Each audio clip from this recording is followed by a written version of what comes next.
आप सभी को जय मसीह की प्रियो। हम सब ने प्रार्थना की है और करते भी हैं, पर एक सवाल हर किसी के मन में आता है, मैं तो प्रार्थना करता हूं, फिर भी उत्तर क्यों नहीं मिलता? क्या आपने कभी खुद से पूछा है कि क्या मेरी प्रार्थना परमेश्वर तक पहुंची भी थी, या कहीं ऐसा तो नहीं कि मेरे शब्द ऊपर गए ही नहीं? आज की इस वीडियो में हम आपको बताने वाले हैं कि आपकी प्रार्थना का उत्तर आखिर क्यों नहीं मिल रहा। आप दिन रात प्रार्थना कर रहे हैं, फिर भी आपकी आवाज परमेश्वर तक क्यों नहीं पहुंच पा रही? तो प्रियो, मैं आपको बता दूं, आपकी प्रार्थना का उत्तर ना मिलने का सिर्फ एक ही कारण है। हाँ, सिर्फ एक ही कारण।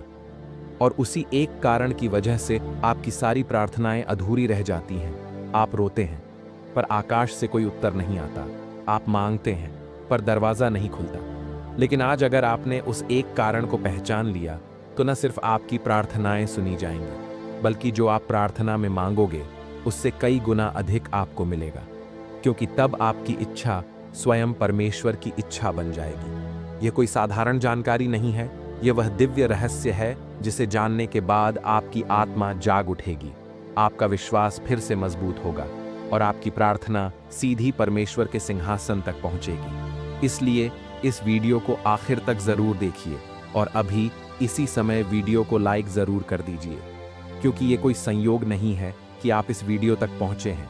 ये परमेश्वर की योजना है कि आज आपको ये दिव्य ज्ञान मिले, कि आज आप जान पाएं कि आपकी प्रार्थना का उत्तर क्यों नहीं मिल रहा। तो चलिए अब आगे बढ़ते हैं और जानते हैं आखिर क्यों हमारी प्रार्थना का उत्तर नहीं मिल रहा। तो प्रियो, आपकी प्रार्थना का उत्तर ना मिलने का एक ही कारण है, और वो है परमेश्वर के वचनों का पालन ना करना। जी हाँ प्रियो, उत्तर न मिलने का एकमात्र कारण परमेश्वर की आज्ञाओं को न मानना है। आप बाइबल तो पढ़ते हैं, पर क्या उसमें लिखे वचनों को अपने जीवन में उतारते हैं? हमें मालूम है कहीं सारे लोग हर रोज बाइबल पढ़ते हैं, लेकिन प्रभु यीशु ने हमें जो बातें बताई है, जो आज्ञा दी है, उसका पालन नहीं करते। यही एकमात्र कारण है। इसी वजह से ही आपकी प्रार्थना का उत्तर आपको नहीं मिल रहा है। ये मैं नहीं कह रहा, स्वयं प्रभु यीशु ने ये कहा है। प्रभु यीशु ने यूहन्ना 14वें वचन 21 में साफ कहा है कि जो मेरी आज्ञाओं को मानता है वही मुझसे प्रेम रखता है, और जो मुझसे प्रेम रखता है उससे मेरा पिता प्रेम रखेगा, और मैं भी उससे प्रेम करूंगा और अपने आप को उस पर प्रकट करूंगा। अब सोचिए, आप कहते हैं मैं प्रभु से प्रेम करता हूं, पर प्रभु कहता है जो मेरी आज्ञा माने वही मुझसे प्रेम करता है। आपने बाइबल पढ़ ली, वचन सुन लिया, लेकिन उन वचनों का पालन नहीं किया, तो प्रभु के अनुसार आपने प्रेम नहीं किया। और जब प्रेम नहीं तो उत्तर क्यों मिलेगा? प्रियो, एक बात ध्यान में रखिए, प्रार्थना कोई रिचुअल नहीं है, ये एक पवित्र वार्तालाप है। लेकिन ये वार्तालाप तभी पूरा होता है जब हम वचन के अनुसार जीवन जीते हैं। प्रियो, आप समझ गए होंगे कि यही वो कारण है जिससे आपकी प्रार्थना का उत्तर नहीं मिल रहा। आप बाइबल तो पढ़ते हो, लेकिन परमेश्वर के जो वचन है, परमेश्वर ने जो हमें आज्ञाएं दी है, उनका पालन नहीं करते। जैसे कि उदाहरण के तौर पर समझिए, मत्ती 6 उसकी 14वीं और 15वीं आयत को हर कोई जानता है। उसमें प्रभु यीशु हमें कहते हैं कि यदि तुम मनुष्यों के अपराध क्षमा करोगे तो तुम्हारा स्वर्गीय पिता भी तुम्हारे अपराध क्षमा करेगा, पर यदि तुम मनुष्यों के अपराध क्षमा न करोगे तो तुम्हारा पिता भी तुम्हारे अपराध क्षमा न करेगा।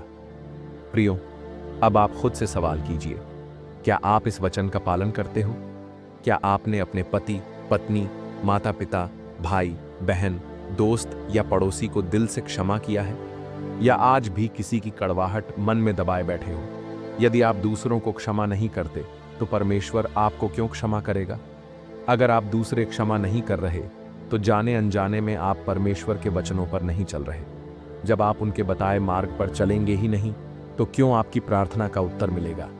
प्रियो, एक बात ध्यान से सुनिए, परमेश्वर के वचनों का पालन न करना वो दीवार है जो आपकी प्रार्थना और परमेश्वर के उत्तर के बीच खड़ी है।